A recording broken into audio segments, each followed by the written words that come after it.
Hello everyone, তোমরা সবাই কেমন আছো? আজকে সকালটা শুরু হলো সেই সেমভাবে। আর আজকে না একটা দারুণ রেসিপি নিয়ে এসেছি তোমাদের বেবিদের জন্য। তোমরা অনেকেই আমাকে কুটুর খাওয়ানোর ভিডিওগুলোতে কমেন্ট করো যে দিদি বাচ্চাদের খাওয়ানোর বিভিন্ন রেসিপি শেয়ার করো, কি কি খাওয়ানো যায় বাচ্চাদেরকে, আর তুমি কি কি খাওয়াও সেগুলো শেয়ার করো রেসিপি। দেখো রোজকার তো দেওয়া সম্ভব নয়, তো মাঝে মাঝে চেষ্টা করবো আমি সেই রেসিপিগুলো দেওয়ার। ওই ভিডিওটা যদি এখনও তোমরা দেখে না থাকো তবে অবশ্যই গিয়ে দেখে নাও। ওটা 1.3 মিলিয়ন ভিউজ ক্রস করে গেছে আর প্রচুর কমেন্টস পড়েছে। অনেক অনেক ভালোবাসা দেওয়ার জন্য তোমাদের সবাইকে ধন্যবাদ। চলো ভিডিওটা শুরু করি। সো হ্যালো এভরিওয়ান, আমি রিয়া দাস চলে এসেছি আবারও নতুন একটা ভ্লগ নিয়ে। আবারও সবাইকে ওয়েলকাম জানিয়ে আজকের ভ্লগটা শুরু করছি।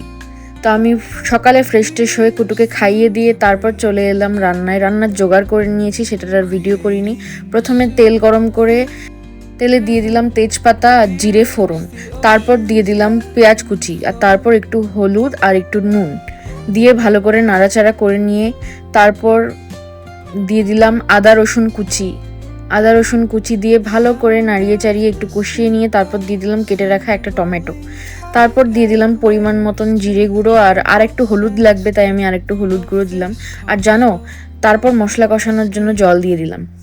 আর জানো, আমাদের না গ্যাস শেষ হয়ে গিয়েছে, তো এখন গ্যাসের খুব ক্রাইসিস চলছে, তো ওই জন্য মিনি গ্যাসটাতেই রান্না করছি। আশা করি গ্যাসটা তাড়াতাড়ি চলে আসবে। এবার মশলাটাকে কষাবো আর তারপর দিয়ে দেবো কেটে রাখা খাসির মেটের টুকরো।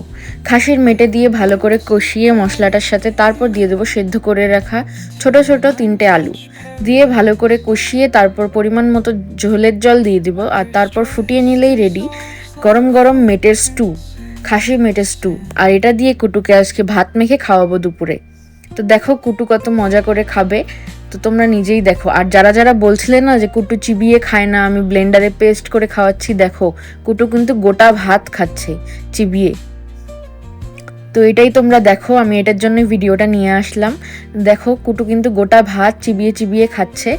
আর তোমরা যারা বলেছিলে যে ওকে কেমন মা আপনি ব্লেন্ডার করে খাওয়াচ্ছেন, এত বড় ছেলে হয়েছে যার এতগুলো দাঁত উঠে গেছে তা সত্ত্বেও ব্লেন্ডার করে খাওয়াচ্ছেন, তাদের জন্য এই ভিডিওটা তাদের সবার মুখেই ঝামা ঘষে দেবে। তো দেখা হবে পরের ভিডিওতে। টিল দেন সবাই ভালো থেকো, সুস্থ থেকো আর সবাইকে ভালো রেখো। আর ভিডিওটা ভালো লাগলে অবশ্যই একটা লাইক করে দিও। তোমরা কেন আমার ভিডিওতে কমেন্ট করো না? বেশি বেশি করে কমেন্ট করে দাও প্লিজ, আমার খুব ভালো লাগে তোমাদের কমেন্ট পেলে ভিডিওতে। দেখা হবে পরের ব্লগে। Till then tata.